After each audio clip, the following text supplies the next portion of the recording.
that though? You know, because y'all are both hooped at the highest levels. You're not playing a lot. Now you get thrust in that moment. And I was at that game, fourth quarter. You got LeBron on the court. You got AD on the court. They're literally calling out plays for Lonnie Walker. He had a play coming out of a timeout or stoppage for a bucket. Hit Steph with some shit. You know, how difficult is that though? Just to be ready in that moment. When I told you, when it comes to the playoffs, the stars are stars, but what really takes you over is key players being great, moments of the games or games, because usually no one's playing for it.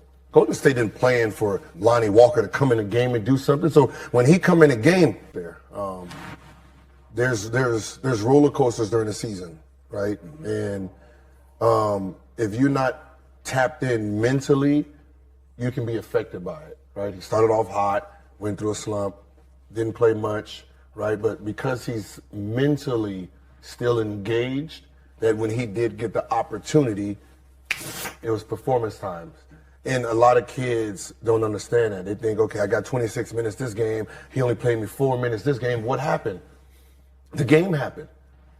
You know, the coach, you know, the way the game was moving might not have needed you at that moment in time, right? Mm-hmm. And, you know, sometimes you probably got forgot about. Who knows? It's just game plan. So you can't take it personal.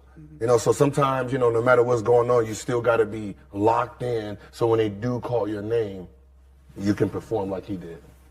Yeah. I mean, I totally agree. You know, like you said, up and down this year, being ready, playoffs, because you just never know. In the playoffs, in the playoffs, it could be anybody's, you know, anybody's series, anybody's game. So, and you know, that's a moment right there that gets you paid too. That right there. You know what I'm saying? That moment right there will get him paid, and just because that. You know, they know that he's always ready, he's professional, and, you know, he'll show up. So I'm happy for him, though. No. Like I'm really happy for him. You said it. Let's see the Lakers go on, which they will. They're trustworthy. You know, I would like to see him on the Bucks. Here you go, man, you know? with the Bucks, man. I mean, you know, the Bucks need some athleticism, and, you know, Lonnie Walker. Yeah. I'm putting it out there now. Yeah, we got him. He gonna stay here.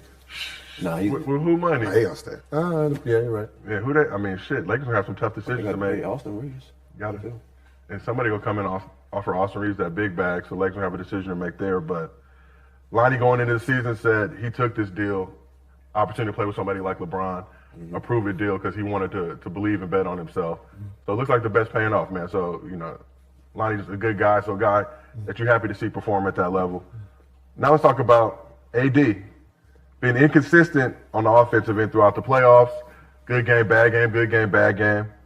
But his defense has been generational. You know, came up big in the clutch in Game 4. Darvin Ham gave him the Steph Curry assignment. Forced Steph to miss 2 go-ahead shots late in the fourth quarter to help secure the Lakers' win. So today the NBA just dropped the all-defensive teams. I think we have those for y'all. Just came right before the show. Got Alex Caruso, Drew Holiday, Jaren Jackson Jr., who's Defensive Player of the Year, Brooke Lopez, and Evan Mobley.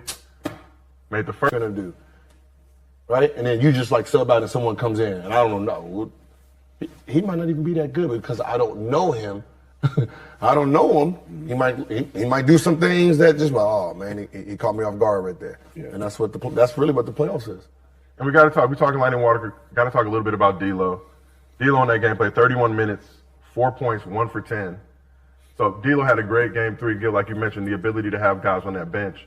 Because we had talked about Lonnie a couple months ago and just the luxury the Lakers had at having a player at that level. But are you concerned at all about D'Lo and his performance in this game 4 after having such a good game 3? No, I mean, you know, it's games, right? It's games. You know, had a great game 3, horrible game 4. What is he gonna do game 5? Right? I mean, is he gonna be the Lonnie Walker that comes in? You know, he's in fourth quarter he has 20-something points, or third quarter he runs off, you know, 15 to 20. You know, it's moments. You know, every quarter mentally is a different game.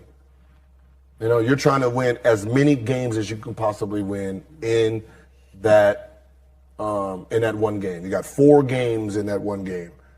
Can you win? Yeah. Can you win each game? And that's all that matters. And Brandon, what's it like being able to have a teammate like that, maybe he's not playing that much, that you can trust to come in and deliver at a moment that's as big as this? I mean, well, you guys said it before, he meditates. So, he's very spiritual. So, you know, basketball is spiritual. So, you know, you got the basketball gods on his side. What is it, Dylan Brooks, you know, second team all defense, and the Grizzlies won't bring him back under any circumstances. Was that a real thing? What? Was that a real thing? I don't know. We'll see if there's a circumstance they bring his ass back with, but. Draymond wasn't on first team. Like Alex Caruso. Yeah. I don't know about that. I mean, I mean, you know, he's more of an individual defensive. My thing is them Bucks. What about the Bucks? You got two players. When does Lopez now as a defensive player? He was up there as a The finals for defensive player of the year. Yeah. What? Yeah, Lopez. But what was another one? So now Greek. So is it? You sure it's not Giannis? Giannis did not make either one of those. Yeah, teams. at all. Right. So now he's a bad defensive player, huh? So Giannis is now, you know, this first team defensive guy. Now he's not, and they bring in Lopez. Like Giannis is not on the court, right? So whatever. Let him know, Gil. So they doing all this. Giannis back there smacking shit, running shit. Everybody's scared of Giannis, but they're getting the points for it. That's why I don't understand. On the same team, how do you credit something? You're guarding Steph, right? And you're pushing them to someone. Who gets the credit for Steph Smith? You or the big man? I don't understand how they're doing the algorithm on that. It's your man, but he's helping. How? Like, Yeah. whenever I see two players, I'm like, you guys are technically getting the same credit for the same thing. You know, you're in the post, and Shaq is there, and I dig down. Now Shaq only got 6 points. I'm deflecting shit, moving shit. He got to pick it up. Who gets the defensive credit? Me or you? The person that's doing that. No, they gonna give it to the dude who's guarding. First team all defensive players, Drew Holiday, I think, was voted by his peers as the best defender in the league. Giannis is the third man on that squad, but when Giannis was out, they didn't have any answer for Jimmy Butler in those games. But that's what I'm saying. Giannis was on the team.